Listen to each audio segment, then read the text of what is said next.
បាញ់អាប៉ែមួយនេះបាញ់អាត្រូវសោះបាញ់ខុសបាញ់ឡើងអស់គ្រាប់នេះគ្រាប់ចិត្តអស់ហើយនេះពេលហ្នឹងសតតែ32គ្រាប់ខ្ញុំពេលហ្នឹងគឺខ្ញុំមិនបានមើលគ្រាប់ទេគប់គ្រាប់បាញ់ក៏អត់ត្រូវ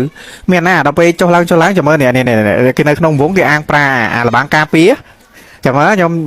ចាំមើលតែវារត់ចេញមកខ្ញុំបាញ់តែសំខាន់បាញ់អាដួលទៀតឲ្យឈាមតាន់មែនតើតាន់មិនតាន់មើលខ្លួនឯងទៅនេះអូបាញ់អាដួលទេដល់ពេលគ្នាយើងដាក់ដួលនេះដូចជាមីយ៉ាម៉ាហ្នឹងហើយខ្ញុំខ្ញុំរកគប់ភ្លើងនេះគប់ភ្លើងទៅឆេះចាំមើលគេឆេះងាប់ទៀតឆេះទៅវានៅអីពេញហ្នឹងតែងាប់ខ្ញុំឆ្ងល់ដល់ចាំមើលវាចេញមកឡើយចាំមើលវាចេញមកងាប់ទេតើខ្ញុំលោតទៅចាក់បានងាប់ឈាមតាន់មែនតើខ្ញុំសុំសរសើរអេនីមីមួយនេះ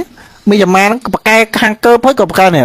ពេលវគ្គនេះខ្ញុំយកដៅទៅចាក់ដែរពេលខ្ញុំយកដៅទៅចាក់ហ្នឹងគ្នាគេបំបាំងស្មោកចឹងបាញ់ខ្ញុំអត់កើតទេដល់ពេលហើយខ្ញុំយកក្បត់ទៅចាក់គប់រត់ចូលវងវិញដល់ពេលនេះមានឃើញខ្ញុំណាពេលខ្ញុំរត់ទៅខ្ញុំថាកាត់នៅក្នុងស្មោកមកហើយមានបានកាត់ណាគេដាក់ដួលតែបានជីខាន់ណាព្រោះគ្នាយើងបាន support